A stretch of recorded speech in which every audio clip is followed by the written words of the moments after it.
I'm here in the Sutter's Vineyard at Happy Valley near Rosewhite, one of the sub-regions of the Alpine Valleys.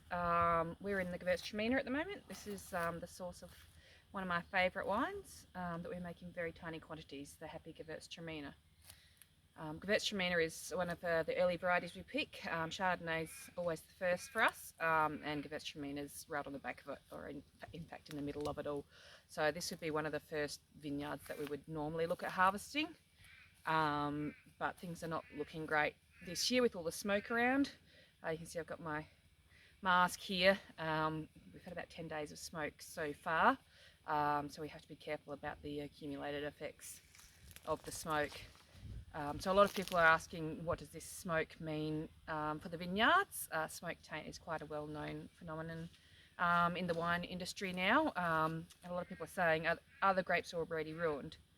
Well, no, the grapes aren't ruined at this point. We've had 10 days of smoke, and if you look at these, Gewürztraminer is a very pink coloured grape. So you can see these, they're still little green hard peas, which means they haven't gone through the veraison yet. So that's actually a reasonably good sign that vintage is actually would not be that early, and all research has shown that the uptake of smoke compounds is a lot higher after they reach veraison. So at the moment the vines aren't taking up too much smoke, so that there wouldn't be too much smoke compounds in them at the moment. That would be fine if we could put the fires out tomorrow and the smoke would go away. We'd probably be okay for vintage at this point. But the fires aren't going away. Every message we've had from the firefighters has been that the fire is going to burn for weeks, if not months. It's in the Mountain Buffalo National Park, it's in thick scrub. At the moment we're not under threat in these relatively benign conditions. It's not moving too fast.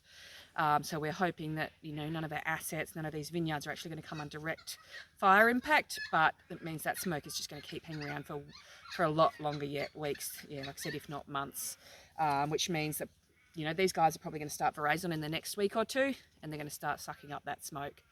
So it's extremely unlikely, unless we get 200 mil, which is not really forecast. That's what they say is going to take to put these fires out, 100-200 mil in a very short amount of time, within a couple of days to get these fires under control.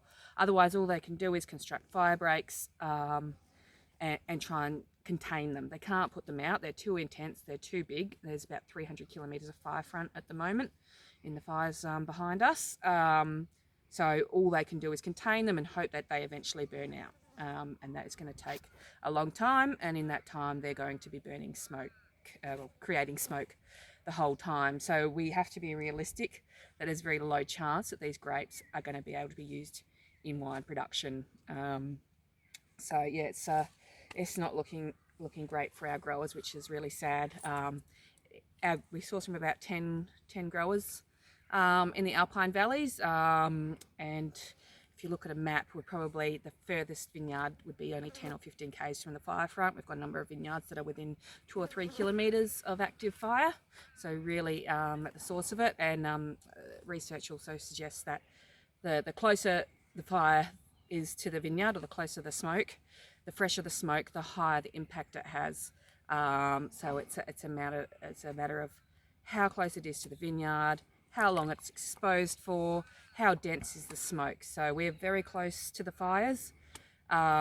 Today's probably an average day. Yesterday was a pretty good day. Other days have been so thick you can't see 50 metres in front of you. So yeah, with this level of smoke for a prolonged period of over a few weeks, it's really not looking good, and it's really hard for some of these growers. This is their sole income. They've been putting money into their vineyards all year, and now they're not going to be able to harvest it. So it's really heartbreaking for them. So they can't harvest it. A number of them also make their own wines. So we're not going to be able to have a vintage. They're not going to be able to make wine. So basically we're going to have to try and survive with the previous stocks we've currently got of 2018 and 2019 wines, and just cross our fingers that 2021 is going to be a better year for us.